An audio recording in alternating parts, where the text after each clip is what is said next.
the concepts that the previous panel and Honor from Birchgrove had, where people are living, together better through generations, is actually really good. And we should really be trying to sort of get an investable option for people to do that. I mean, our community that we've just opened in Bedfordshire, we've now got, I think it's about just over £120,000 a year income coming in from our gym, from external parties that are using the gym. So this is a place that's there. So these aren't liabilities. They start to become assets in the appraisals. And as soon as you can start to shift that in your F&B and all those other things there, and you start to think about the learnings that student and other parts of the living sector have, you start to sort of make appraisals fly and becomes quite an investable proposition to people. Yeah, and that monetization of the asset, I mean, with you doing gyms there and external usage possible, there's other parts of the asset that you could do that similarly, which I think you do as well, like, isn't it conference or event space or we have restaurant? We have events, and the restaurants are open. The food's superb, quality food, and waiting lists for Sunday lunches are commonplace across all. We've got 9 retirement communities operating. With investment to get to 34 as quick as we can. And we're then sort of learning off those to see what's working in these places to create real vibrant places for people to spend their time. And to have a parent and child group sitting next to Knit and Natter is not is a normal thing for us across. But then for your community, so I've got a poster in the lifts of our buildings that will say the activities that we've got going on. So like yoga or pizza night. Well, what have you got going on? Yeah, we've got all of that. So we have anything from choirs to yoga to bridge, to visit bridge, bridge. Yeah. But then a variety of different intergenerational activities as well. Yeah. So I guess it's that community piece as well, which was the point I made there, is in, we try and segment these demographics. And yes, we had that on the previous panel talking about that we build specifically for a target market and then we market towards them. But actually, when you get into the buildings, then the community is really, really important. And we haven't got bridge at the student buildings for us, sorry. I'll try it, let's see how it goes. But I think that's the difference, is in your catering to their particular needs. And I think you can have that same student building, and one student could be an introvert and they actually don't want to attend the pizza night or the yoga. They don't want to do any of that, but they do want to say, they walk in their building, they want a hello and how's your day? They want something that makes them feel like they belong, and it will be the same in your buildings. They're the same needs. And do you see, how do you see loneliness within students? Do you see people? Yeah, it exists massively, and that's why, and you can't make a student do anything. You've just got to put lots of a variety of activities on to bring that community together. But they're part of something just by living in a purpose-built student accommodation. Well, they're part of something that they choose to live in a HMO, but one fall out and that all falls down. Whereas in a big student building, you've got a lot of activities that you can still feel part of. I think it's a happy medium. So a good example that we work on lots of new developments, and one of the biggest challenges that we've got is because technology is moving so fast, how do you design something today that's going to open in 2-3 years' time? Technology is moving quickly, students are expecting the best and the best. So post boxes was a good example, where it was about a year ago we were looking at lots of cool technology that you could automate the postal delivery, essentially cut out, especially relevant for bigger buildings, but cut out the requirement for the postman to go to the general manager, then to sort through everything, and then have a storeroom, which then takes up more space. Could you have like an agnostic Amazon locker that they could just go to directly, and then that would automatically send an email up to the student, they come and collect it. But then the operations team are sat there going, but actually collecting the post is one of the main times that we get to interact with our students and get to know them and check if they're okay. So, with a lot of these things, and we've heard a lot about AI and technology today, it's what's the happy medium and what are the drawbacks of automating as much as you can, whilst it might look good on the numbers and the spreadsheet, how does that impact, the general performance in terms of the happiness of the residents? I think that's right. I think technology is interesting, isn't it? Because how do you guys do that in your retirement communities? Are your residents wanting to unlock their their doors with a smartphone app, you know, or Well, it's how does interesting that because differ? I think pre-COVID and getting my sort of regular, I go around to all the villages at least once a year and get regularly told off by them all and told everything you're doing wrong, which is great. But and when you first went there, pre-COVID, there was probably 2 or 3% of people wearing wearable tech. Post-COVID, 30-40%, and it's rising really quickly. I mean, the inventor of the World Wide Web would be a customer of ours now. He's 68, I think, probably getting towards 69. I think the interesting about technology is you've got to get quality hand-holding, and probably the student as well, probably different connotation of hand-holding as more about companionship. But it's but the thing is, it's I think what you need to do is let that work in the background from what we see, and you know, always good with examples. And I remember one of our resident families were concerned that their father had got a bit miserable, you know, and he was miserable, to be fair, but he was happy miserable. But we sort of devised a strategy where he'd get a paper delivered every day, and we'd knock the door. And the family said just all it was is check-in, paper, you know. And they picked the door up and told us to bugger off, and then we bugger up, but every day to have an interaction. You know, and I think that's where you need to let these things sort of work and understand how can you again take learnings from what you're learning in student into seniors and vice versa, because there's that connection, which is why, as I say, as operational real estate businesses, we are very similar. That's why it's so interesting what Honor is doing now. I don't know if you're still in the room, but with Hyper and taking, I think she said 16 apartments for students, and that sort of cross-fertilization now and all the learnings that will come out. That's really interesting. I think in retirement living, though, we've done that with some nurseries as well, haven't we? An intergenerational, and I think Belong as an operator. Yeah, Belong up in awards for that or Chester. I something. did a show and tell with them the other week, and because I think again as a sector, everybody's looking out for each other as well. I think the same in most sectors. I think, but I know within ours. So they've got one of their developments up in the middle of Chester, and they've got a children's day nursery that sits in the basement of it, as well as the restaurant on the ground floor. And it's brilliant. Nice. Yeah. Really, really good. It's really fulfilling for everybody associated with it. And, you know, I'd love us to do something like that in the future. Yeah, I mean, I think it's you do coming. get challenges, and we're not going to talk about the planning word, but all of a sudden you get use Yeah, classes. no, we're trying to keep it positive. Jamie. But you know, you just get bogged down in use classes if you're not careful, which is the tail wagging the dog, big star really. Okay, so making this a very positive conversation, we wanted to touch on the great investability of this sector. And I'd like to ask you, Seb, please, to go through points of why it's such a great asset class. Yeah, I think if you look at both student and retirement, the fundamentals, and we touched upon them earlier in various other talks, but I've scribbled down a few notes as to the fundamentals, starting with student. So if we take the 4-year period between 2018 and 2021, 2022, there was 360,000 additional students in that period, and in the same period, 120,000 additional beds built. So a shortfall of approximately 245,000 beds. In a period, let's face it, was highly investable, record low interest rates. So, you know, that's only going to get worse. You look at the 18-year-olds in the UK, they're growing year on year, every year until I think it's 2030. And not only that, but the participation rate amongst 18-year-olds in terms of those going to university is also increasing. So that number is getting higher and higher, and the shortfall is getting greater and greater in terms of the number of beds that we're able to build. On the flip side, delivery of new beds, extremely tricky. We're a developer. We try and get as many consents as we possibly can. So what roadblocks are there in the way? Borrowing costs have now gone up, yields shifting out, Building Safety Act, which everyone's trying to navigate and is impossible. Build costs have gone up, ESG requirements, planning, there's lots of things in the way of building new stock. And so therefore, that it's only going to get worse basically, which from an investor's perspective is positive in the sense that we know the demand's there and the supply-demand imbalance is getting worse and worse. So what do you see when you've got lots of demand and no supply? Rental growth, which investors also love. So last year, as an example, the private sector in PBSA in the UK witnessed, I think on average, 9% rental growth. Record highs in Glasgow, 19%.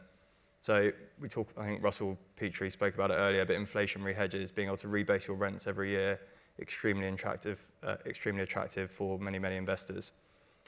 The other thing I just want to mention is universities and what's underwriting all of the demand essentially. UK students and the fee cap that exists at the moment. So if you're a UK student going to university, the maximum universities are allowed to charge is £9,250. So that was rebased in 2017 and hasn't moved since. So when you look at the universities, I think their real returns, inflation adjusted, are now at about just over £7,000 a year. So equate that to all the students in the UK, that is a £3.6 billion impact on the universities and their financials. And so what you're starting to see at the moment is increasingly Russell Group universities placing greater level of importance on international students, especially Chinese who are extremely wealthy, because the funding system is broken. So Labour, in their manifesto, I think, have acknowledged that it is broken, but haven't really come up with a way to fix it. So that'd be really interesting to kind of see what they do there. And also, I'm going to say the polys or the post-1992 universities, they, on the flip side, don't have so many Chinese students, and they have more kind of Indian, Nigerian students who aren't as wealthy. But, that's not going to solve the problem for them. So, yeah, interesting space. Retirement, and I'm no expert, I might pass to Jamie in a minute, but retirement, unbelievably, 12.9 million people over the age of 65 in the UK, 600,000 senior housing units, a provision of less than 5%. On average, in the last 10 years, 6,270 units delivered per annum, and the BPF have recommended an annual target of 50,000 per annum. Yeah. So I don't know how you're finding it, but from my standpoint, and again, I'm no expert in retirement, but the different tenures within retirement, I personally find a little confusing, and I wonder whether that translates to the investors from full social care to retirement communities and everything in between, and the operational impact that comes in terms of cost, how that impacts. There's some interesting stats there. I mean, there is just over 12 million people in the UK over 65. What's fascinating is that's rising to nearly 18 million over the next sort of 10 to 15 years. And what's even more fascinating is the over 75s in that same period are doubling in the UK, which gives a sort of undersupply of about 300,000 homes as we sit now, and growing disproportionately in that under supply. And we're sort of fairly well invested by two pension companies, Legal & General and NatWest Group Pensions. And our plan's to get to sort of 8,000 ourselves within the sort of next 10 years. Well, we should be doing that every year. Yeah. So we've got to really think about a way in which we can accelerate our influence into the built form, and then start to sort of really move that forward. I mean, our average age is 79.8 across our portfolio. Entry age average is sort of 74, 75. We do traditionally a long leasehold sale, and we moved a few years ago to be able to get up to 20% of a typical community for rental, and that's moving really, really quickly. But the average renters in their mid-80s, at the moment, more single females than couples. The reality is that's shifting. And when we first started doing rental, it was small apartments. It's now small. I think one-bed apartments equating to 44% of taking the rental. So more people are getting longer. People say, well, will they rent to buy? Well, no. These people just want to rent to rent. They just want to stay where they are and rent. They want to sort out their financial affairs and get those in order.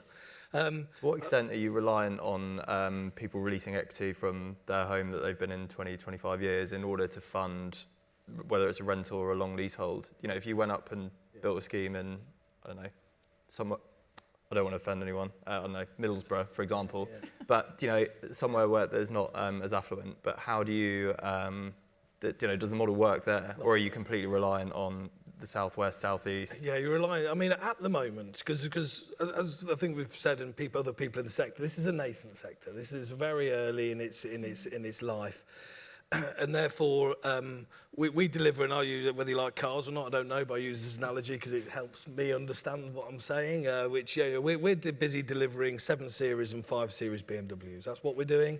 Good quality, good fit, strong, well built, much for the executives. I'm pleased you explained I'm not a car girl. Okay. Well, that's yeah. They're just a nice, well-built, well-crafted car. When they don't shut, they shut well. They don't just clank, you know.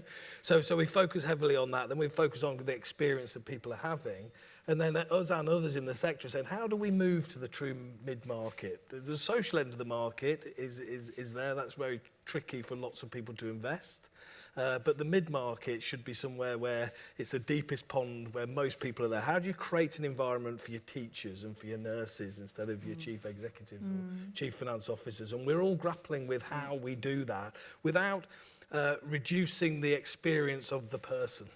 And I think I have some ideas. I won't share those. I'll share them next year if we manage to crack them off. Competitive somewhere. You don't want to tell me. But the fact is, we'll never be competitors. No, so no matter what we do, we'll never be a competitor. And I think that's the important thing about this sector. And I don't know enough about other sectors. Is our strength is in our collective as a sector as it emerges, and our collaboration is our friend, because we all focus on creating wonderful experiences for people as they get older, for giving them the best years. And we talked about this before. I've got this fascination with the biological age, absolute fascination with it. And we started measuring, happy to be measured, residents when they moved in with us, and they started using our gym equipment. We started to look about how do we get people better holistically, so physically, mentally, socially, financially better. And we're now, the groups that we've tested, happily tested, are now 9.1 years younger. So now we're monetising that to say, what saving is that to social health and social care? How do we look at going to government to say, we can solve some of your challenges that's going to come down the track, don't build new hospitals, support people like us, and we can keep them out of them. Yeah. We can give people a real strong sense of purpose. We know people living with us are hardly ever lonely, is what they say. It's a funny term, I'm hardly ever lonely. Okay, well, But the fact is if we focus on prevention and we focus on creating wonderful places for people to live, that may allow us then to sort of move heavily into the true mid-market, offering a wonderful place for your nurses and for your teachers who have great pensions. Right? They have really strong pensions. They've built a bit of wealth in their property, really strong pension. They have the state pension. They have these other income lines coming in. And how do you align that to people so that they can be matched for their whole life costs? Because they have a different view. They don't want to say, I want to make 20% on this property transaction. They say, I just want to really enjoy myself. I want to have a really good time. I want to just get up and do whatever I want to do. And they want to be purposeful with that. So the public sector workers are key in that, right? I think so, yeah. Strong pensions. Strong pensions, yeah. And that's got to be a good place to fish.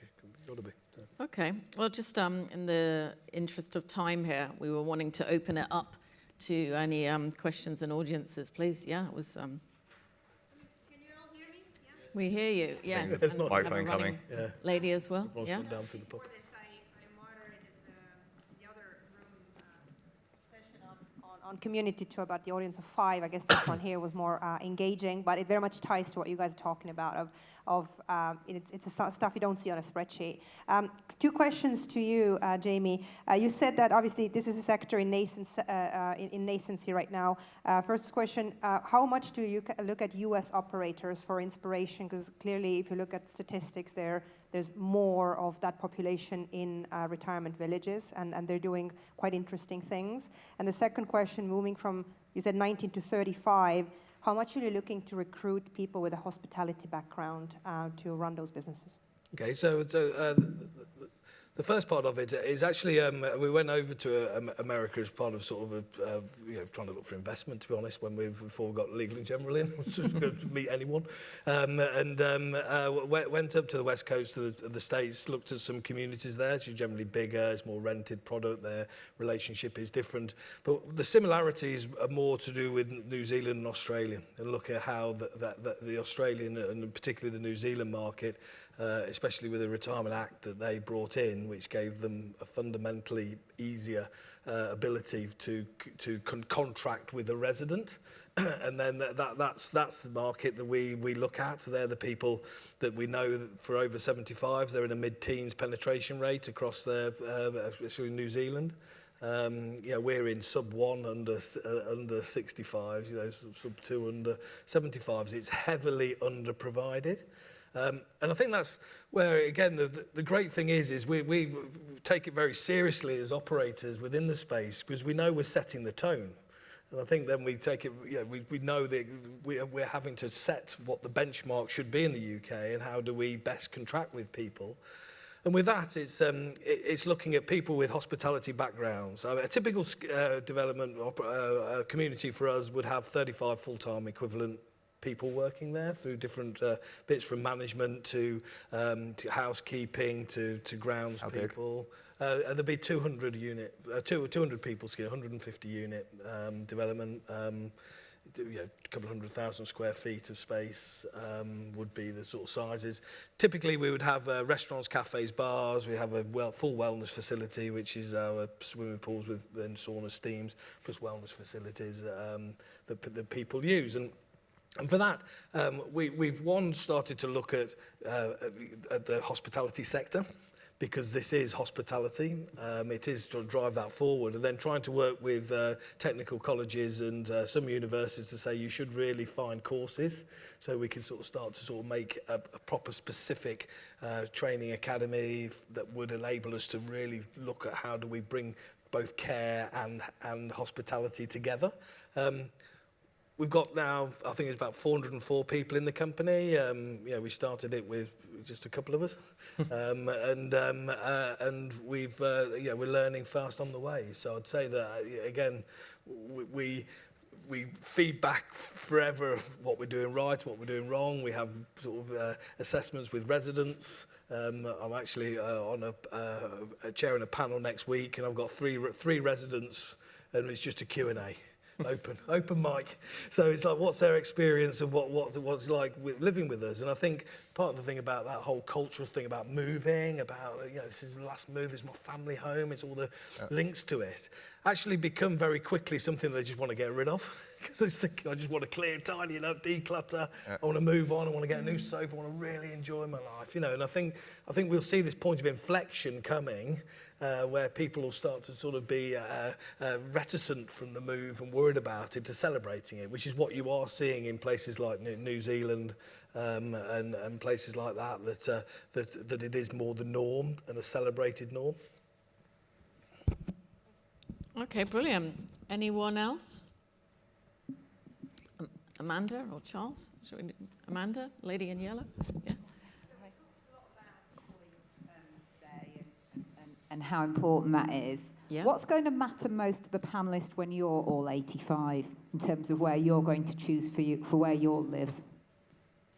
That's a fun question. Hopefully we make it to 85. All the time, yeah. I haven't got long, but I really do want to travel. I haven't done enough of it. So I want a place that I can have a base.